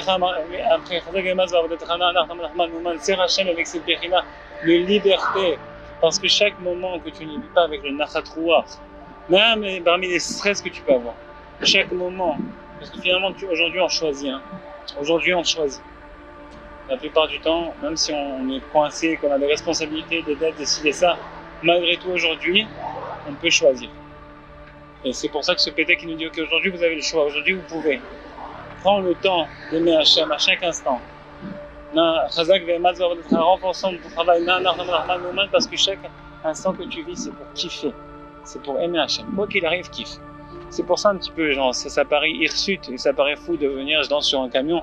Mais c'est pourquoi? Pour te dire que n'importe quel moment de la journée, la nuit, le jour, je m'en fous. Je danse sur un camion et je saute et je danse et je suis heureux. Parce que tu dois kiffer. Sache que si tu kiffes pas, c'est que tu es attaché à toute la tzvout, qui est la dette, l'angoisse, tout ça, c'est un concept, comme c'est marqué dans la Torah. Oh purée, j'ai oublié. La 61 peut-être, ou une autre Torah en tout cas, qui parle de la Avodah Zarah, là-bas. On a écouté Moran et qui dit que Chov, la dette, c'est associé à la Avodah Zarah en fait. Et tu dis Hachem, vraiment désolé pour la Avodah Zarah, que je suis pas heureux, que je suis pas sa mère, que je prends pas ce temps, Hachem, pour toi. Et la vérité, ultimement, vous allez voir que finalement, on en arrive à la fin. Ne pas prendre le temps, c'est ça la Avodah Zarah. Parce que si tu prends pas le temps, c'est parce que tu dois faire quelque chose d'autre. Mais Coco, ben tu dois rien faire. Non, vraiment, je te rassure, tu dois rien faire. Si tu t'es pensé important ou tu as pensé qu'une autre chose était importante ou que tu as attribué une importance et un pouvoir à quelque chose qui ne possède aucune potentialité, aucun pouvoir, eh ben tu t'es trompé, Coco. Il n'y a pas de potentialité chez personne. Détrompe-toi, je te rassure, ni chez un ange qui viendrait d'une autre galaxie avec un neutralisateur qui peut faire exploser le système solaire, il n'a pas de potentialité. Enfin, d'ailleurs, c'est la preuve. C'est que même si ça existe, le système solaire est toujours en place, malgré tout, même si ça existe. Les astéroïdes qui sont plus forts que tous ces extraterrestres-là, qui pourraient exister, et ces astéroïdes n'ont toujours pas détruit la Terre. Même si, entre guillemets, apparemment, ils pourraient avoir le pouvoir de le faire, mais non, ils n'ont jamais tapé la Terre, parce que celui qui a le pouvoir, c'est pas les astéroïdes, c'est Dieu. Et s'il a voulu shooter les dinosaures, c'est parce qu'il y avait une raison. Il va savoir comment ça s'est passé, mais bon, ce que je veux dire par là, c'est que il n'y a rien qui peut arriver, il n'y a rien qui peut arriver. Tout doit arriver, va arriver comme Dieu le veut. Il n'y a rien qui peut arriver. Tout peut arriver, rien ne peut arriver. Pas que tout le quantique et même les satellites qui font, c'est de la connerie parce que Tachès, tout peut et tout ne peut pas en même temps. C'est une évidence, non? Et c'est pour laisser Dieu être le roi, tout ça. Et c'est pour nous laisser à nous l'aimer. Et être des petits fils de roi. Et venir comme des princes lui demander, voilà papa, j'ai besoin de toi. Et les amis, il n'y a rien d'autre. Ce discours qu'on a aujourd'hui, c'est un discours, comme il dit Hanouna, 2017 frérot, il faut être plus 2017. Non, parce que là on est en 2020, en 5780, c'est le plus important. Mais tout ça, les amis, c'est un discours qui est adapté à notre époque, mais à l'époque ça s'exprimait différemment.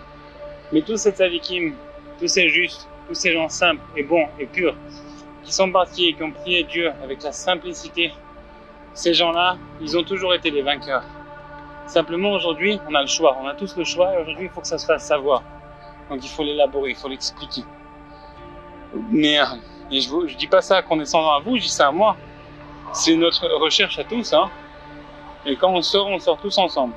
Comme c'est marqué dans le Ibn Achal, celui qu'Hachem il a donné par la grâce, c'est un cadeau gratuit d'avoir une quelconque connaissance qui lui vient, ou qu'il a étudié ou qui lui vient, il faut qu'il la partage avec le peuple juif, il faut qu'il la partage avec les autres, parce que c'est cette chose qui va lui permettre tout simplement de faire sa mission, quoi. En tous les cas de figure, chers amis, c'était un beau vidéo, Baruch Hashem. On a parlé de plein de trucs très très belles. Et on a finalement expliqué et dire que la prière et la relation avec Dieu, il faut prendre le temps, parce qu'il n'y a rien qui te presse. Il n'y a aucun... Moi je dis maintenant, j'ai des locataires ici et ça, et toutes sortes de travail. Je ne suis pas propriétaire, mais j'ai quand même des locataires. Bon, vous connaissez les business, le Airbnb, c'est un peu compliqué tout ça. Mais en tout cas, c'est pour dire que j'ai des soucis à droite, à gauche, quoi. Et en même temps, j'ai des bras à droite, à gauche. Mais j'ai des soucis parfois.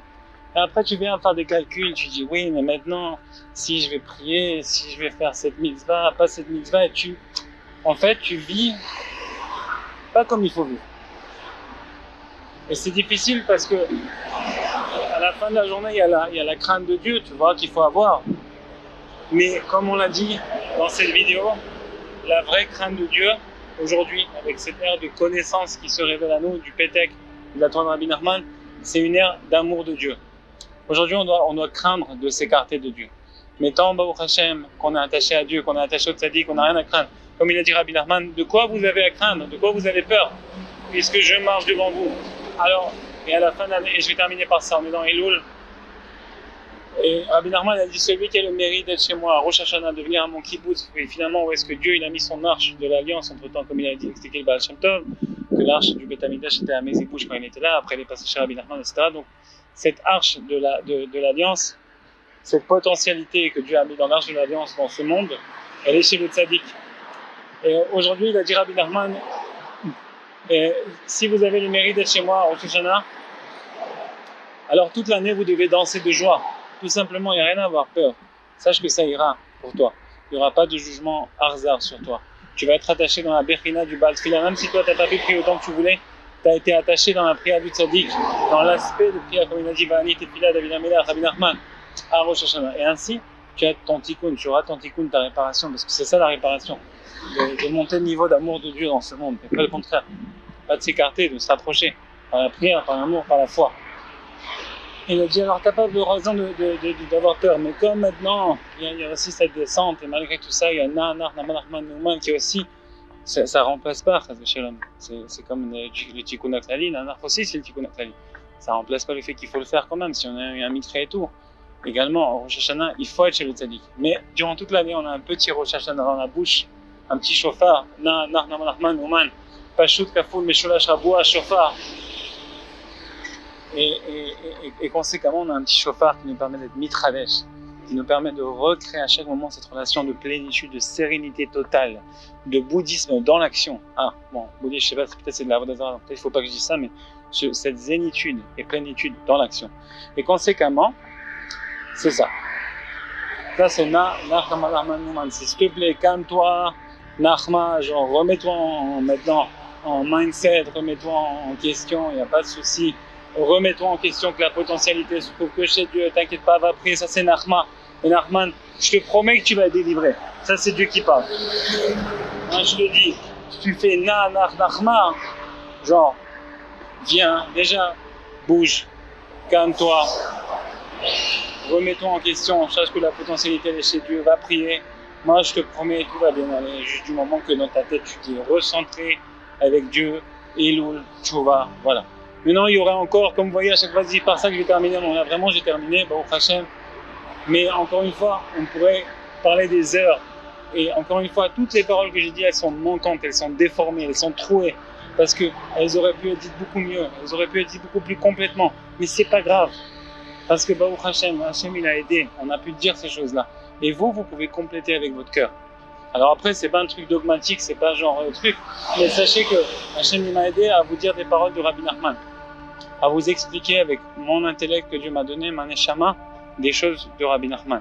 Après, il y a d'autres explications, il y a d'autres personnes, il y a d'autres choses. Mais si cette parole-là, elle peut vous aider, ne serait-ce qu'un moment, un instant, un souvenir qui vous aidera maintenant, demain ou dans 20 ans, ou peu importe, ou quelqu'un d'autre même, à qui vous ferez passer la vidéo, moi, ça m'aura fait plaisir de savoir que grâce à Dieu, Hachem, il nous a aidés, qu'il a pu m'aider à faire quelque chose de bien, et que Baruch Hashem, il y a eu des belles paroles qui ont été dites. Et c'est tout. Nous, en français, on a tendance à exagérer, à vouloir continuer. On a de la difficulté à dire bye au téléphone. J'ai de la difficulté à vous dire bye parce que je vous aime et parce que j'aime Akadosh Baruch Hu aussi. Mais en tout cas, grâce à Dieu, Baruch Hashem. Merci Hashem, merci Hashem. מאוד היה קשה לי לרדת אליך תלמידי היקר להגיד לך כי נהניתי מאוד מעבודתך ועליך אמרתי מנפה יראל ותליין ביז מאשר ותכונן חזק ואמץ בעבודתך נח נחמן מאומן ובזה אגלה לך סוד והוא מלא וגדיש מקו לקו פי צדיק וצדיקתו ויחזוק עבודת אבינו וסימן י"ז בתמוז יאמרו שעיניך מתענה נחמה נחמן מאומן המלך בירושלים. Là vous comprenez le sens de המלך בירושלים. Quand Nachman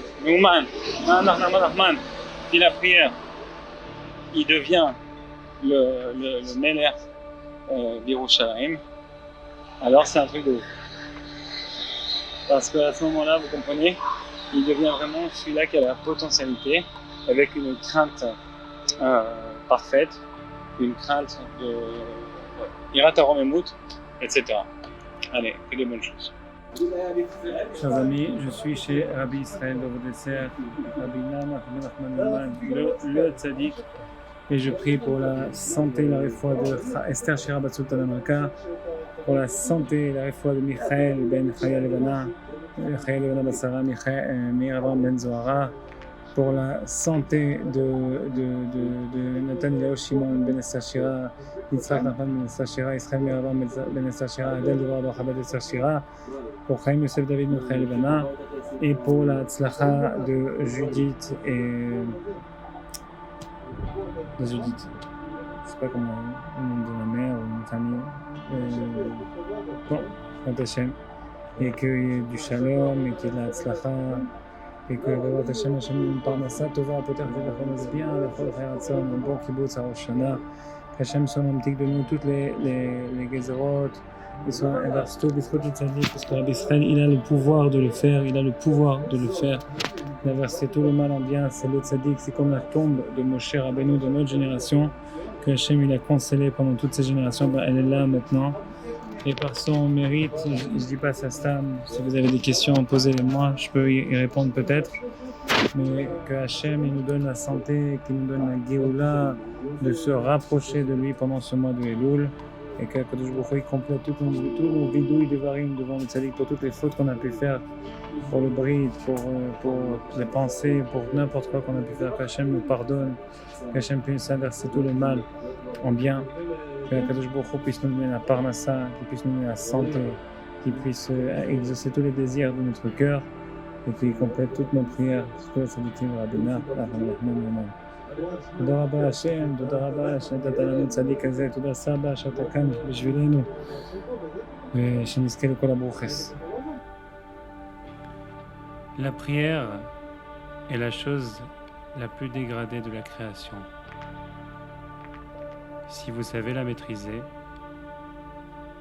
et que vous y mettez le temps, vous arriverez à monter au sommet de vos rêves, bien au-delà de ce que vous avez espéré. Et ce n'est que le début. Vous n'avez encore rien vu du pouvoir de la prière.